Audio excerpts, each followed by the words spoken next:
You have tuned in to Supercars Today TV, and our very special guest is, what, about 47 ARCA Truck Series championships here, Paul Hahn? Something like that? Yeah. Minus what, 43? Yeah.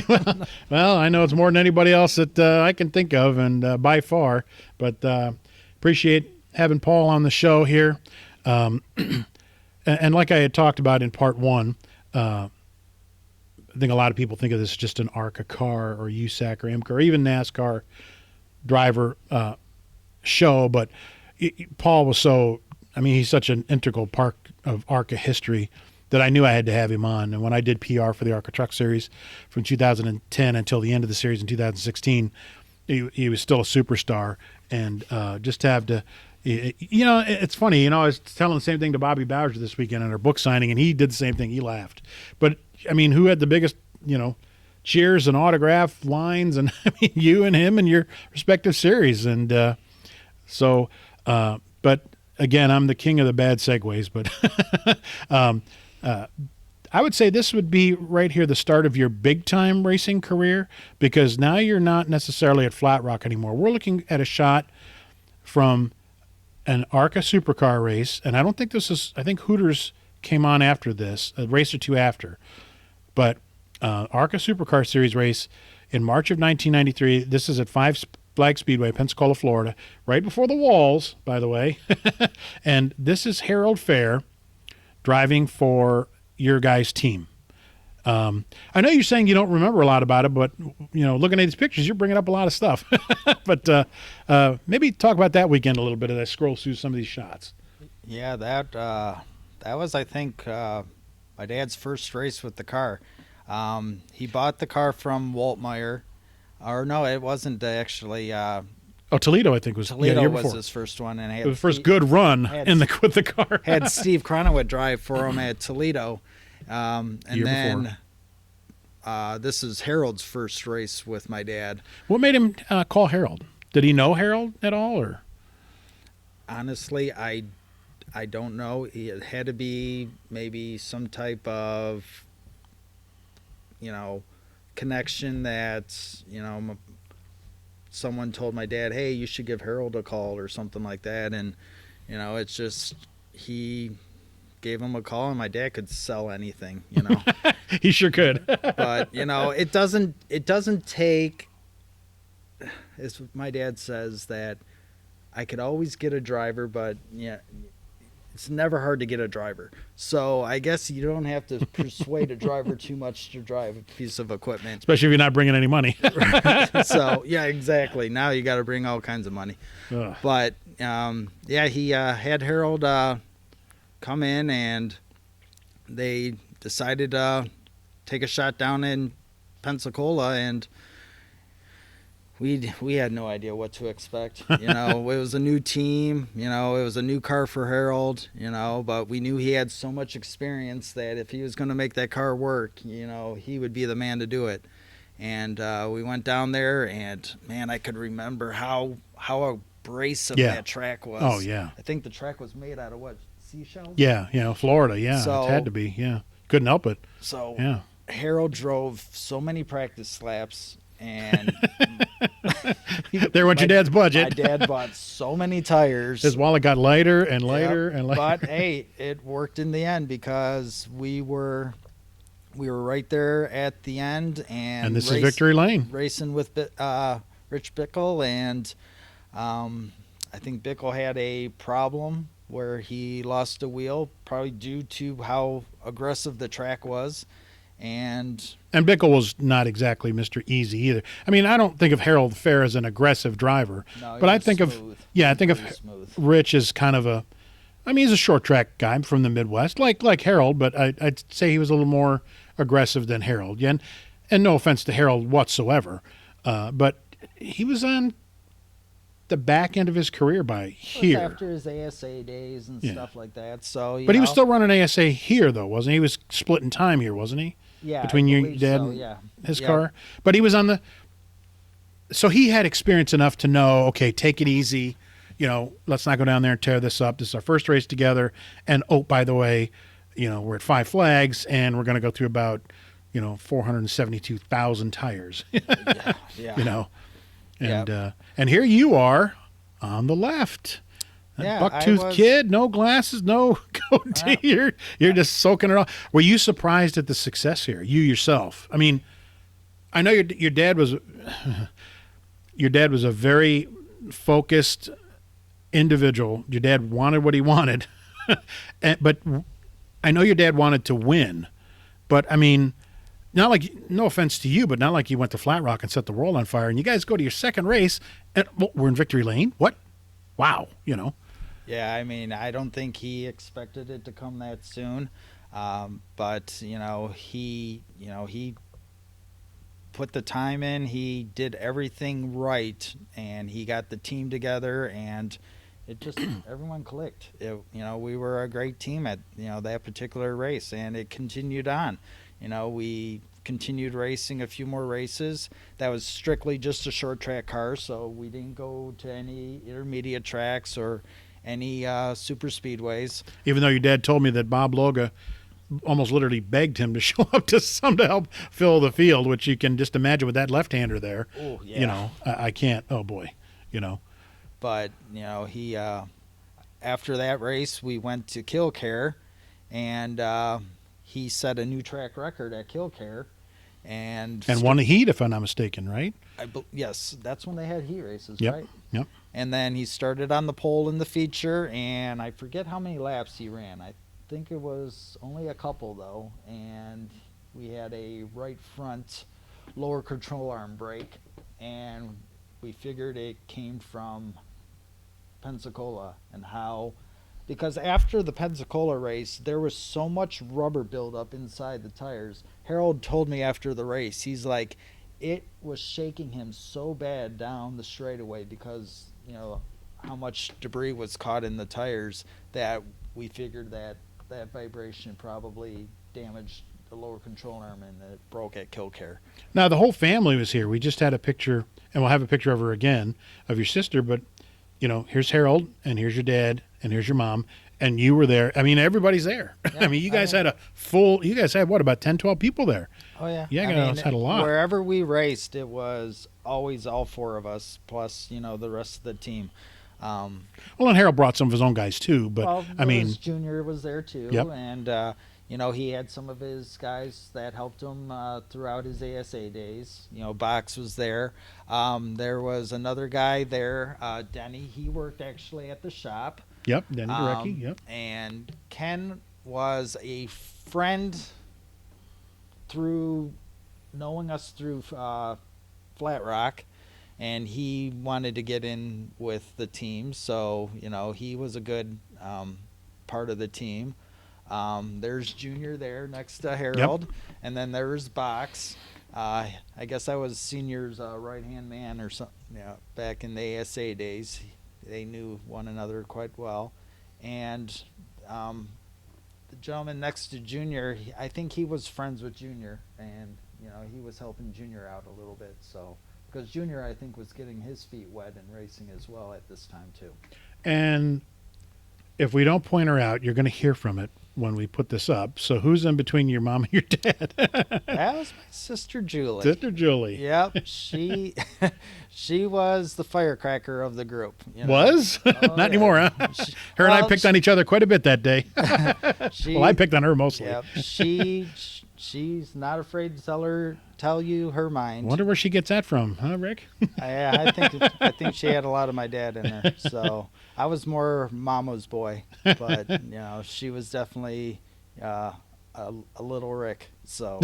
And what a contrast to your mom, so kind of easygoing, and your dad. I mean, your dad walked in a room, and your dad walked in a room, but your mom just.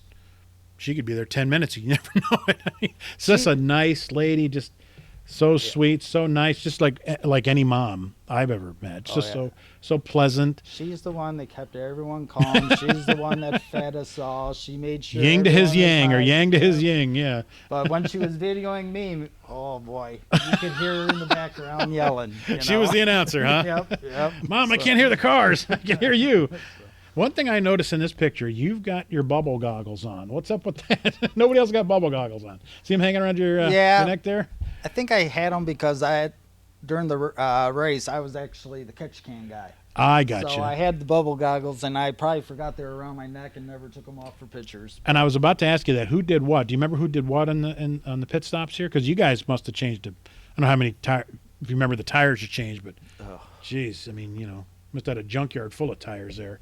I think Denny was the fuel guy, and I was the catch can, and then I don't think Junior really changed tires because he was in crutches. Yeah, I just remembered that now when I saw the crutches here. I forget what happened there. But I think we had, oh my gosh, I forget what everyone did.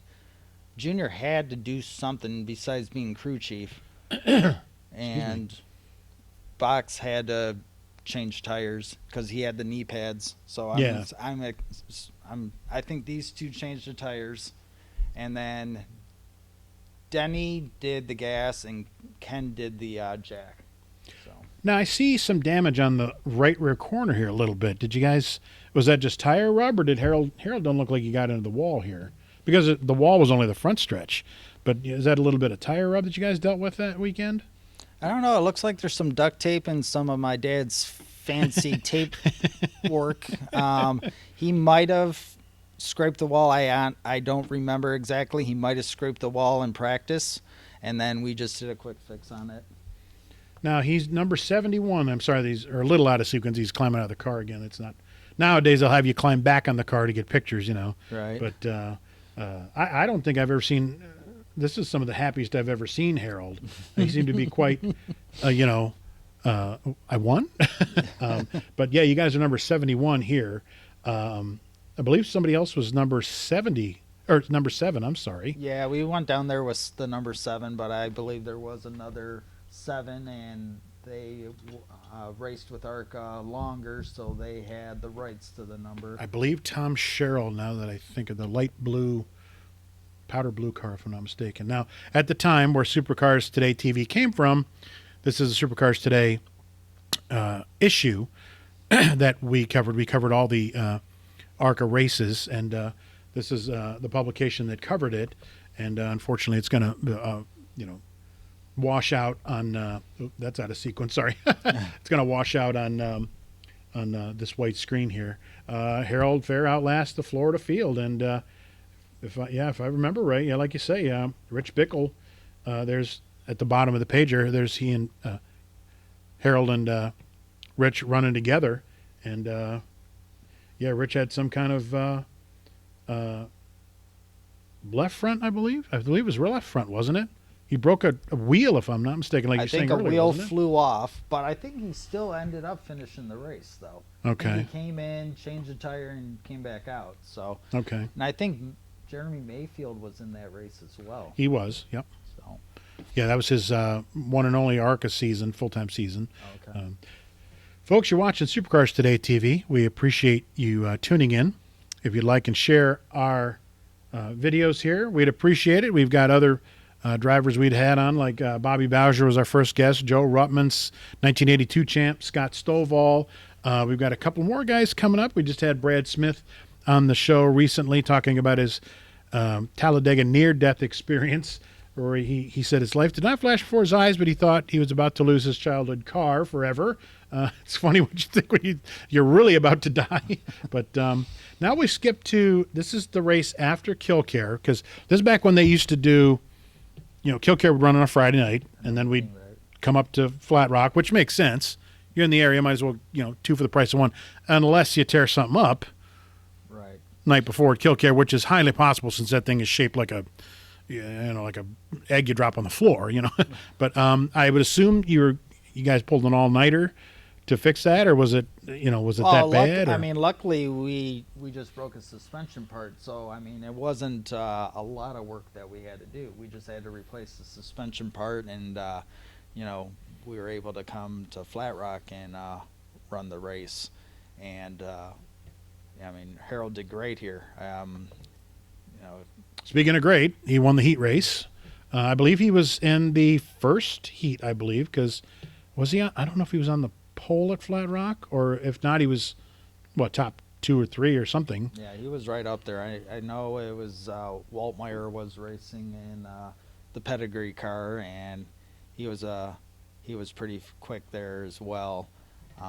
But you know, Well, you just of guys. all the tracks, this is the one my dad wanted. You know, so If we're gonna win at Pensacola, we better win at Flat Rock, and Right. and of course we got to beat the yellow car again. Yep, exactly. You know, it's 2 months later, and yeah, here we are. The yellow 39 is Dave Weltmeyer. The white and black 29 is Bob Keselowski, and here's Harold and your dad's car. That's turn 3 and 4. Ron Otto is in front of them, Jerry Lawrence's car, and then if I remember right, Ron was running pretty good, and then unfortunately at that time the Chrysler motors were having a lot of issues. I mean, I guess that could have been a close call for Harold here. You know, you don't want to lose a motor coming out of one of the turns at Flat Rock because you know you're always turning left, and Right. oops, around comes the rear end. And here's another shot of Harold and Dave battling it out for the lead. I'm trying to remember the particulars of this race. I mean, you might remember better, but it wasn't. I know it wasn't a last lap pass, but it was only a few laps to go, wasn't it? And Harold got around Dave, which is pretty tough to do. Yeah, I don't know exactly when he took the lead. I'm thinking it was, you know,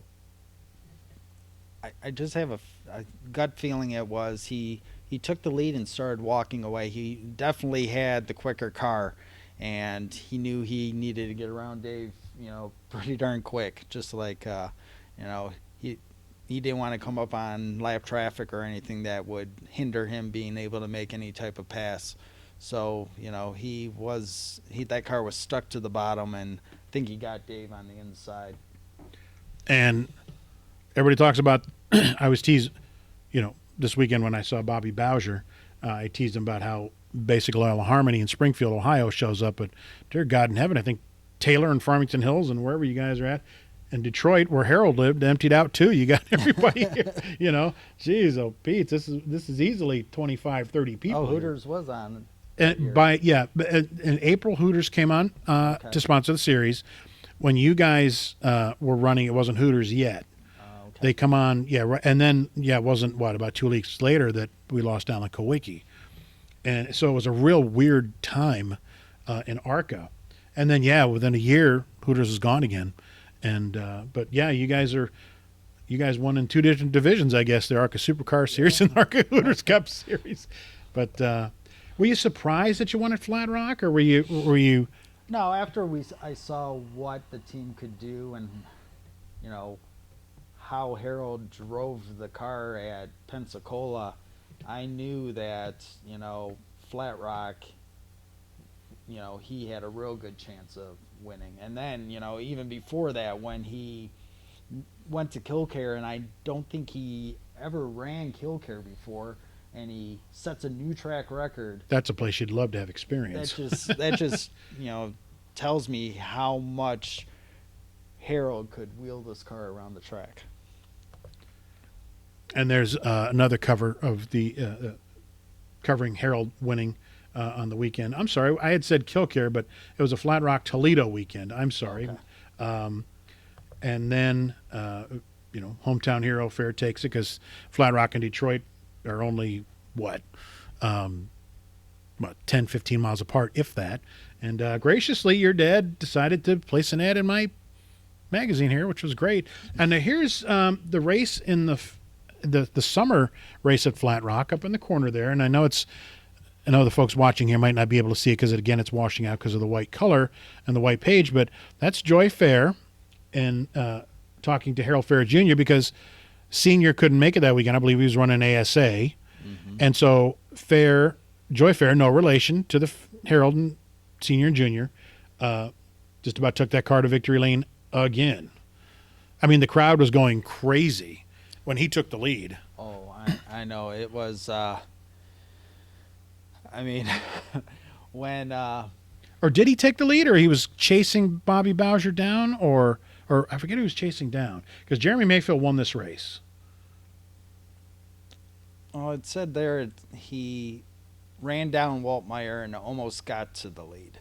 Okay. So I don't know if I thought he did have the lead, but I mean, this is probably more accurate than my memory. I'm not usually called accurate. Thank you. So, but yeah, he was. I mean, He was contending. He was fast, and he was tracking him down, and everyone thought he was gonna win the race. And yeah, the fans in the stands, it was amazing to see. And he went into 3 and was trying to get by some lap cars, and another car was trying to get around a lap car and put Joey Fair 3 abreast, which is nothing uncommon with Joey Fair going 3 abreast at Flat Rock. But with those heavier cars, with a heavier car and everything else, and the momentum, I think he got hit, and it put him into the wall and ended the day basically. So. And then September, Harold Fair Jr. drives that car, and that was it. What happened? Money, basically. It was hard to get the sponsors, especially if you're only doing short track racing. Even though we won quite a few races, the races we did not win, it was basically catastrophic with the motor, and the motor, putting new motors in, getting ones rebuilt, basically took my mom and dad, past that point where they could continue with the ARCA car. So short, but definitely left an impression. And then you almost made your own impression with this ARCA car right here, which you claimed was a K car from Bob Keselowski. I believe this was an old Keselowski car. I didn't buy it. This was not my car. There was a independent company that was opening up an Interstate Battery store down the street from the shop, and he originally was going to just buy this car as a showpiece to luring customers. And this was back in the day with the Bobby Labonte, and so that's where you got the paint scheme, and that's where we, Coach Joe Gibbs and the NFL, and yeah. So he knew of us as a body shop, so he got the car. We put I think a old late model motor in it, and we dressed it up to look like the Interstate car. And he took it to Woodward that year and used it as a showpiece at the car show there. And then we got talking. He's like, "What do you think about racing it at Flat Rock?" I said, "Well, that's great, but it's only like a week or so away." So with the help of the Chronowets and everything, we got the car back to the shop after the Dream Cruise, and we thrashed on it the best we could in the limited amount of time we had to try to make it race worthy for Flat Rock. And went out there, and we got there a little late, so we didn't have a chance to really go through tech yet, so they allowed us to just get out and do some hot laps. And the car was way out to lunch. I mean, it was super tight, didn't want to turn. Found out that they put the gear in backwards, so I was running like a Daytona gear at Flat Rock. So after hot laps, we got the gear change fixed. We went through tech and found that the left side wheelbase was too long. Oh boy. And found out that the last race, that's why I was thinking it was a Keselowski car, because someone told me the last race that Keselowski ran with this car was at a dirt track. So that's why the left side wheelbase was longer. So once we brought the wheelbase back where it needed to be, that totally changed the way the car reacted on the track. So, and I didn't have any practice after that. And you didn't handle a Flat Rock. So, so we went out, we went out to qualify, and it went from extreme tight to extreme loose. And I remember on the second lap coming over the finish lines in a spin, and I think I missed the race by like 0.02 of a second. It was, which it was very disappointing because I had such high hopes, at least making the race and racing. But then after I had to load it up and everything, we sat and watched the race, and it was a wreck fest. We sat and said it was probably a good thing we didn't make the race. From the highs of Flat Rock to the lows. Yeah. Well, folks, part 2 is over. What do you think, Paul? Will we do one more segment on your ARCA Truck Series career? Yeah, we can do that. All right. I'll have a little bit better memory with maybe. the trucks. Thanks, folks, for tuning in. This is part 2 of Supercars Today TV. Please like and share our channel and tune back in for our final segment with ARCA Truck Series champion Paul Hahn. Thanks.